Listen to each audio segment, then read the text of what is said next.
संत गाडगे बाबा यांच्या 69व्या पुण्यतिथी दिनानिमित्त कुष्ठरोग वसाहतमधील अनाथ वृद्धांना 101 ब्लँकेटचे वाटप करण्यात आले। या प्रसंगी आस्था रोटी बँकचे संस्थापक अध्यक्ष श्री विजय छंचुरे सर आणि सोलापूर शहर परिट दोभी समाज संघटनेचे विश्वस्त समिती संस्थापक अध्यक्ष श्री नंदकुमार भोसले यांच्या वतीने श्री संत गाडगे बाबा यांच्या प्रतिमेचे पूजन करण्यात आले व ब्लँकेट वाटप कार्यक्रमाची सुरुवात करण्यात आली।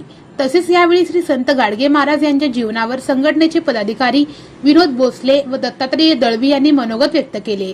या कार्यक्रम प्रसंगी आस्था रोटी बँकेचे संस्थापक विजय छंचुरे सर व सोलापूर शहर परिट दोभी समाज संघटनेचे पदाधिकारी नंदकुमार भोसले, विनोद भोसले, संतोष काटकर, सचिन चौगुले, अक्षय कारंडे, विजय वाघमारे, प्रभाकर भोसले, दत्तात्रय दळवी, महादेव काटकर, निलेश काटकर या सर्वांनी मिळून कार्यक्रम यशस्वीरित्या पार पाडले।